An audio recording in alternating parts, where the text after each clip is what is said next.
Hello,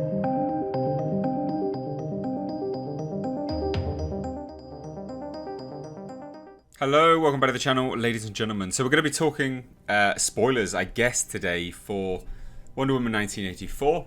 They have a post-credits scene, as well as Zack Snyder's Justice League, so the Snyder Cut.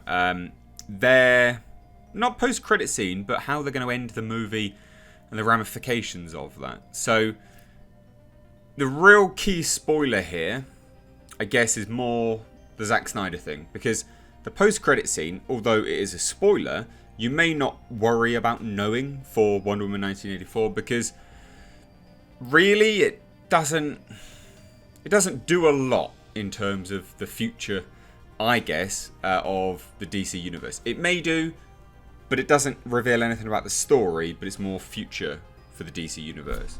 So switch off if you don't want to know about it, but that's what we're going to look at today. So basically, it's about to be released, you know, in certain parts of the world, certain theatres.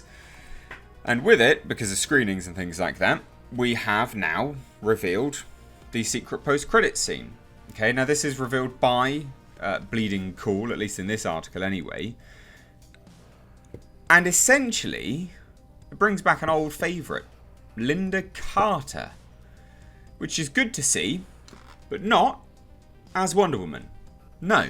So as stated here, and I'll leave this article down below, basically Bleeding Cool reveals that the scene stars original Wonder Woman television actress Linda Carter. It's revealed that her name is Asteria, who's the original holder of the armour. The previous owner of the Golden Eagle armour, Diana Prince wears in Wonder Woman 1984. So a nice callback. It's a nice callback, and it's nice to see. It would be nice to see Linda Carter back, of course, I'm sure.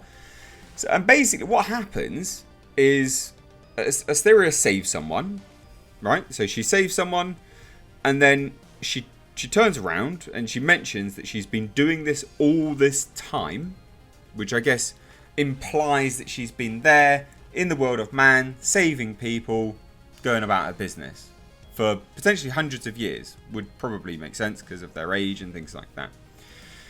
And then she winks at the camera as the scene ends, and that's basically it. Not an awful lot. But what could it set up for the future? Well, it could set up team-ups. Yeah, it could set up maybe an HBO Max mini-series. You know, HBO Max have been trying to push their DC products out there. They now are probably thinking, how can we match Disney Plus at this point in time? What properties do we have? What actors do we have to work with? That could make sense. But mainly, it's probably just, you know, a nice tongue-in-cheek tease. You know, a little bit of an Easter egg here and there for people that know. You know, if you know, you know. Nudge, nudge, wink, wink. But it's nice. It's good to see. It's good to see Linda Carter back. She's great. She is good. She paved the way for many, many sort of females to come into the superhero genre in a time when they weren't really there. So it makes sense in terms of, you know, videos anyway. Media. So that's good. But it could be a tease for Wonder Woman 3. Maybe. We'll see. Now, the other news. We have Justice League's release date officially now, ladies and gents. By the way, leave your thoughts on that down below. I'd love to hear it. Do you think it's good or do you think it's bad? Because it could go one of two ways, can't it, when we have post-credit scenes. You know, it could be that it, well, especially when you bring in an old actor back or an actress back. Some people can think that it's a bit too tongue-in-cheek, a bit too hammy, you know, just trying to get people on side. But I think it's quite a nice way of doing it. You know, she's actually playing someone else, an established character. So I think that's a good way of doing it. But anyway, Justice League, the Snyder Cut, right? So as he has so famously been doing, he has taken to Vero and he has revealed when the Snyder Cut will be released. So it's going to be on March. So he says, I understand and of course respect your feelings, and I just hope I can wipe that version out of existence with what you see in March. Because he said, destroy every copy, please, thanks. Which is obviously to do with the original Justice League, I'm sure.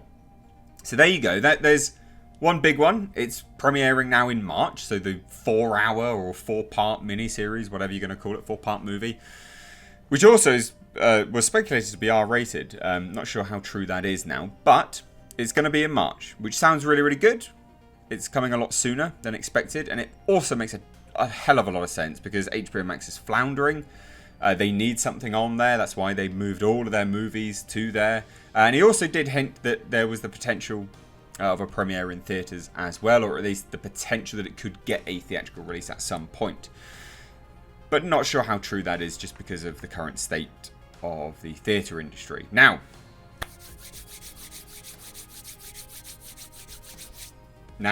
ladies and gents, the end of Justice League. The end of Justice League. So what happens? What happens? Because that's what a lot of people will be questioning now. There's no post-credit scene, apparently, in the Snyder Cut. Apparently, there's no post-credit scene. So click off if you don't want to be spoiled. But apparently, it ends on a pretty big stinger. It ends in the Nightmare world. So the Nightmare universe that he teased. You know, the sort of post-apocalyptic future. And it ends with Batman working alongside Joker and some members of the Rogues Gallery, basically, against Darkseid and Steppenwolf. That's the stinger. That's what they're setting up, potentially. Now, I don't know how that's going to function as part of the movie, because, of course, original film was kind of, well, the original cut anyway, of Joss Whedon's sort of rounded out nicely, but I guess this does lead on to the fact that he's looking to make another one, a sequel. So does this lead to a sequel? Maybe. But apparently the reason why Joker is working alongside Batman is because he originally made a deal with Steppenwolf that if he worked alongside him, you know, and helped him out, he would get part of the world, part of the New World Order. But he double-crossed him, obviously. That's kind of in Joker's inbuilt settings anyway to do character. And there you go. That's basically it, guys. What do you think? What do you think? It's obviously teasing a sequel. Now, I think that could be good. Could be bad. It'll be interesting to see how it plays out. I think, realistically, we just don't know. You know? It'll be really interesting to see how that goes. So, I'd love to hear your thoughts on all of this. Wonder Woman 1984, post-credit scene. Good, bad? I think it's really good, actually. I think that's really, really good. Justice League stinger. If it doesn't lead to a sequel, then that's going to be the shame. If it's a good movie and it leads to a sequel, yeah, cool. Why not? It'd be interesting to see where it progresses. But let me know your thoughts down below. If you're new here, please do hit subscribe. It would mean the world to me if you give this video a like and a share. But thank you so much. Take care.